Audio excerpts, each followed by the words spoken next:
una parte de la sociedad, hace poco menos de 3 años, tuvo una decisión que consideraba que era lo exacto, lo propicio, lo correcto para ellos.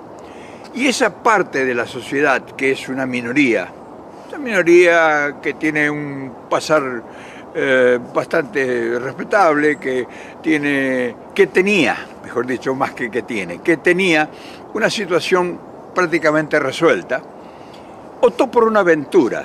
O sea, se fueron en la tilinguería que habita dentro de nuestras sociedades, inconscientemente o intrínsecamente, la tilinguería que siempre uno quiere, el progreso a través del absurdo. Y entonces dejaron la realidad que era el gobierno que estaba y apostaron por una utopía. Esa era una minoría selecta que montó en la aventura. Ya van a ser poco más o menos 3 años que estamos frente a una nueva experiencia en la política. Es decir, se divide a la sociedad, se acrecienta una grieta que siempre existió. Eso de la grieta no es ninguna modernidad, siempre existió la rancia oligarquía, una clase media de privilegio y la clase marginada o socialmente baja. Esa gente que está en la minoría selecta, que siempre ambiciona un poder y vive un mundo ficticio, porque están en el medio, como el sándwich, y siempre sueñan o añoran estar por encima. O sea, son clase media pero quieren vivir como clase alta. Eso produce un terrible daño a la sociedad en conjunto, porque en vez de apoyarse en las bases que realmente son el sustento, que son los que generan la riqueza, ellos se apoyan en la clase privilegiada, que los desprecia. O sea, la clase social alta argentina desprecia a la clase media, y la clase media desprecia a la clase de abajo. Siendo que si hubiera un estudio de sociología, pudieran darse cuenta de que el único sostén de la clase media es la clase de abajo, nunca será la clase alta. Pero bueno, este análisis no es hecho por esa causa, sino este análisis es hecho porque esa clase media, que era realmente la que tenía el comando intelectual de las posibilidades, se pliega a una falsa epopeya, o sea, se prueba a falsas promesas y reniega de los que eran mayoría y reniegan de su dirigencia, que tal vez no estuvo a la altura del desafío. Y entonces apoyan a la clase alta y utilizan todo el instrumento de comunicación para castigar a los que estaban abajo, acusándolos de todas las maldades habidas y por haber, y se apoyan en la clase alta.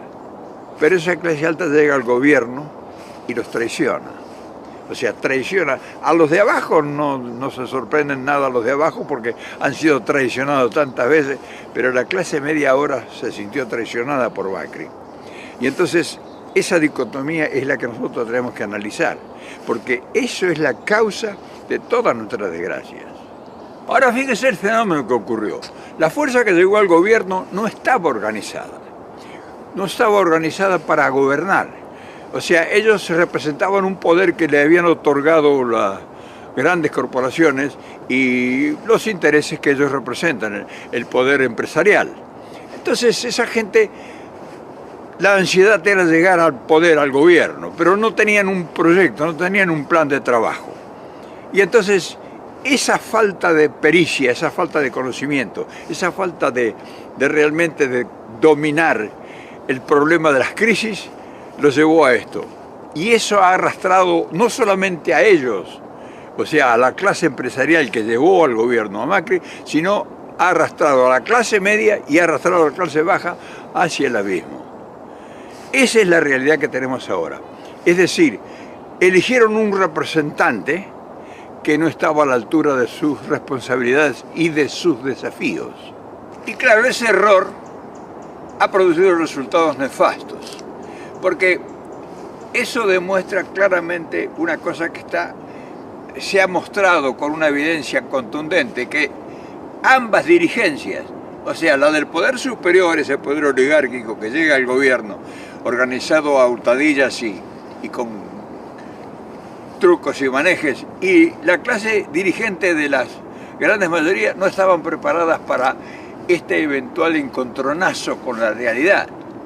O sea, llegaron los que no sabían gobernar, administrar los intereses de las grandes mayorías y dilapidaron de entrada todos los recursos que tuvieron en sus manos.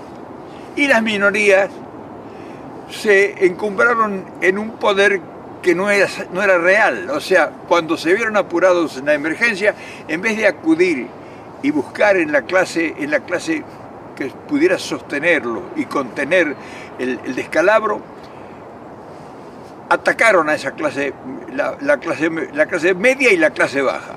A la clase media la marginaron de todas las posibilidades y a la clase baja la castigaron. Y a su dirigencia la dilapidaron en todos los órdenes y le pusieron las fuerzas de seguridad, la cárcel, los jueces, los fiscales y los medios de comunicación en contra. O sea, todo era corrupto, todo era la herencia recibida, todo era maldad, no había nada que rescatar. Pero ellos estaban también en una encerrona. O sea, ellos creyeron en principio que acusando de todas las maledicencias habidas y por haber a quienes habían estado en el gobierno, ya era suficiente para salvarse. Pero se les fue acabando el tiempo, se les fue acabando el aire. Y entonces tuvieron que recurrir a la ayuda internacional, o sea, a los piratas internacionales que siempre están atentos a ver dónde pueden, como los buitres, abrevar sus ansias.